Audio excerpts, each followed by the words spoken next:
그러니까 당연히 영적 의미의 지팡이와 주머니는 가져가야죠. 그리고 귀하고 귀한 보물 같은 돌, 즉 그리스도로 해석된 예수라는 돌도 가져가야죠. 그 돌이 뭐예요? 양식이니까. 그리고 그것이 속전이니까. 그런 주머니 속에 그 양식, 주머니 속에 그 돌, 그 보물, 그거 가지고 아무도 물리치지 못한 철옹성 같은 장군 하나를 물리친 존재가 있으니 다윗이죠. 다윗이 몇 번째 아들? 7번째 아들이에요. 자, 7이 기름 부음을 받으면 8이 됩니다. 제가 나중에 이제 주일날 설명해 드릴 건데 언제가 될지 모르겠지만 그게 다윗이에요.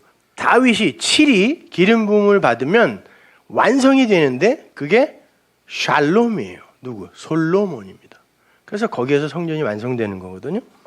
근데 오늘은 이제 다윗 이야기 하는 거니까 다윗이 그 누구도 무너뜨릴 수 없는 이 호코스모스의 그 세상, 그 뜨인 돌이 부숴버린 그 신상 있죠?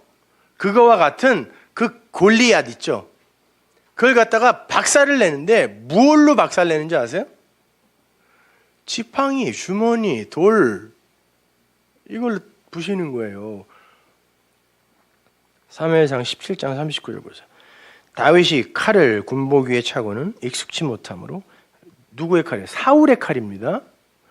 그건 안 되죠. 시험적으로 걸어보다가 사울에게 고하되 익숙치 못하니 이것을 입고 가지 못하게 있나 하고 사울의 옷과 사울의 칼을 벗었습니다. 그 세상의 지팡이, 주머니 전대로는 안 되는 거죠. 그럼 뭘 가져가는지 보세요. 손에 막대기를 가지고, 이게 지팡이입니다. 시내에서, 시내라는 것은 흐르는 물이란 뜻이에요. 흐르는 물에서 매끄러운 돌, 벤이에요. 이게 벤. 흐르는 물에서 나온 돌은 진리겠죠, 당연히. 다섯을 골라, 다섯으로 하나님의 열의 계명을 우리에게 던져주실 땐 다섯으로 줍니다. 다섯을 골라 자기의 목자의 제구, 이 제구라는 단어가 성전에서 쓰이는 그릇, 기명이란 뜻이에요. 곧 주머니에 넣고, 주머니 나오네요. 주머니에 뭐가 들어가요? 물에서 나온 다섯이라는 그 돌. 그 돌이 주머니에 들어가고 손에 물매를 가지고, 물매라는 건 휘장이라는 단어예요. 이게 휘장. 희한하죠? 예수님이 돌아가실 때 휘장, 10폭 휘장이 위에서 아래로 찢어졌어요. 어떻게? 다섯으로 찢어졌어요. 근데 이 휘장이라는 단어가 어떤 뜻을 담고 있냐면 새기다, 던지다 이런 뜻이에요. 그걸 물매라고 했는데 물매가 난 뭔지 모르겠어요. 하여튼 돌을 묶어서 이렇게 돌리는 건가? 하여튼 그런 건가 보죠? 물매? 잘 모르면서 아는 척하고 있어요. 뭐 고개를 끄덕끄덕하고. 물매가 뭐예요? 하여튼 던지고 새기는 거예요. 근데 잘 보세요. 새긴 걸 던진 적이 있어요. 시내산 아래에서. 돌에 새긴 걸 던진 적이 있어요. 어디에? 금소에게. 율법이죠. 그죠? 거기에다가 던져서 심판이 일어났던 적이 있는데 그걸 물매라 그래요. 물매를 가지고 블레셋 사람에게로 나아가느니라. 블레셋은 지금도 저 팔레스타인이 블레셋이거든요. 아직도 자리를 못 잡고 저렇게 헤매고 다니죠. 이렇게 굴러다니다 정착하지 못하다. 블레셋 사람이 점점 행하여 다윗에게로 나오는데 방패든 자가 없었다. 그 블레셋 사람이 둘러보다가 다윗을 보고 업신여기니 이는 그가 젊고 붉고 용모가 아름다움이라. 이 아름다움이 그 발이 아름답다의 그 아름다움이에요. 자, 아름다운 어떤 이가 기름 부음을 받아. 기름 부음이라는 것은 진리, 기름 같은 말이니까. 자, 진리를 가지고 아름다움이 된 어떤 이가 팔이 되어 가는 거예요.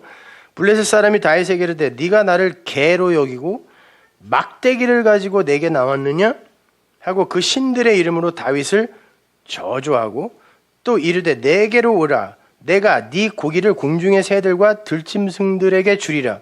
공중의 새와 들짐승은 아래 세상에 그 옛 성전과 그리고 그 진리를 갖지 못한 네페시 하이를 짐승이라 그래요.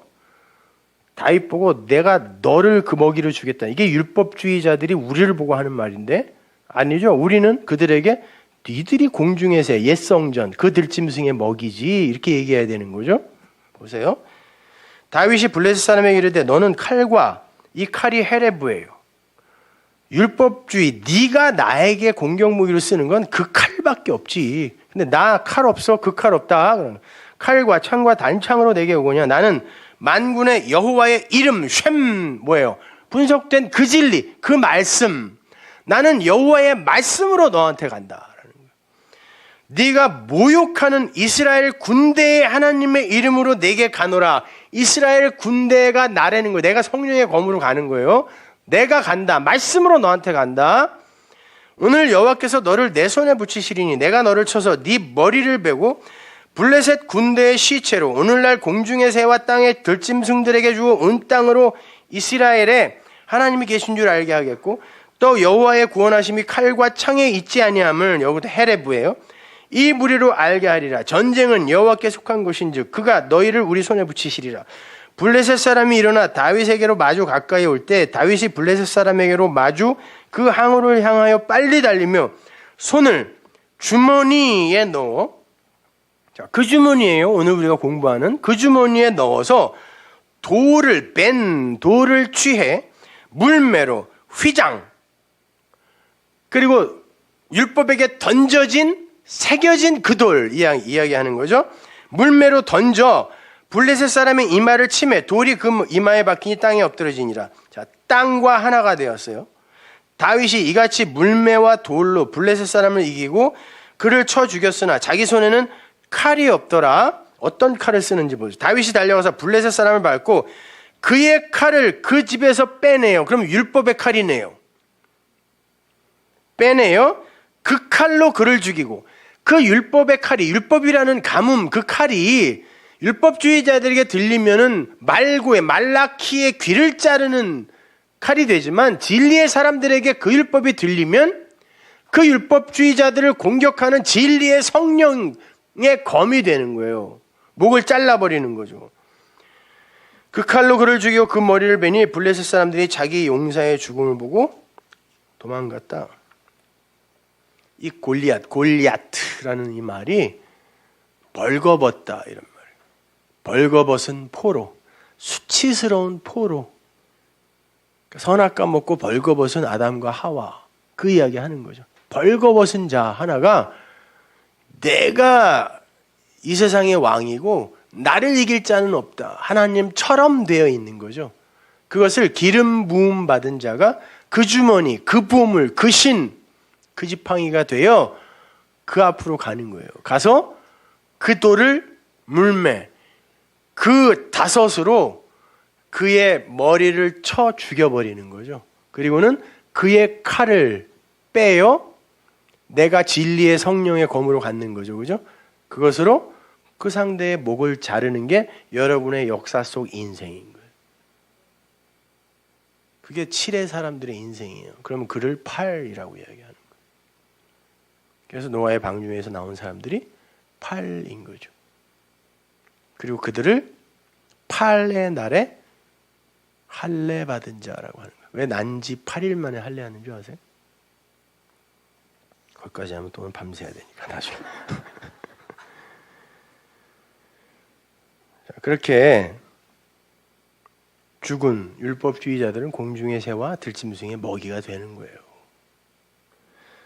이렇게 주머니와 지팡이와 전대가 보물, 즉 가장 귀한 돌을 담는 그릇임과 동시에 보물인 것이고 그것을 마음으로 가지면 그게 양식인 거고 그게 바로 이웃의 죄를 대속하는 속전, 돈이라고 번역됐지만 속전인 거고 그리고 그것이 속옷과 겉옷, 즉 짝으로서의 옷인 거죠. 그러니까 지팡이, 주머니, 전대, 돈, 양식, 두벌, 옷 이건 반드시 가져가야 되는 거죠. 그러나 아래의 것은 아닌 겁니다. 그래서 가져가지 말아도 맞고 가져가라도 맞는 거예요. 그러나 우리는 그게 그건지 알죠? 누가 뭐라 그래도. 그런데 그러한 것들을 아래의 것들로 가지고 가면 자신의 능력과 재주만을 자랑하면서 실컷 자기 의만 쌓아가오는 엉뚱한 일만 하게 되는 거예요. 따라서 말씀을 땅에 쌓은 보물로 가지고 있는 이들은 평생 자기 의만 열심히 쌓다가 멸망의 나라로 들어가게 되는 거고, 말씀을 하늘의 보물로 쌓아서 그 보물을 가진 주머니가 되어 보물이 되는 이들은 그 주머니 안에 보물, 신발 안에 그 발, 칼집 안에 검, 주머니 속의 양식을 올바로 전하면서 하나님의 귀한 보물로 살게 되는 거예요. 그게 보물이에요. 그래서 요한계시록에 여러분을 그렇게 보석으로 보물로 그려놓은 거예요. 하나님이 그러는 거예요. 이게 내 보물이야. 내가 보물인데 내 밖에 내 환경이 그까짓 거 보물 좀 아니면 어때요? 하나님이 나보고 가장 귀한 돌, 가장 귀한 보물이라는데 그 의식이 없으니까 내 밖의 것을 자꾸 귀한 보물로 만들어 달라고 그러는 거예요. 내 껍데기를 자꾸 귀한 보물로 만들어 달라고 그러는 거예요. 아닌 겁니다, 여러분. 여러분이 보물입니다. 여러분은 하나님의 보물입니까? 아니면 티끌로 돌아갈 땅입니까? 잘 고민해 보세요. 기도하겠습니다.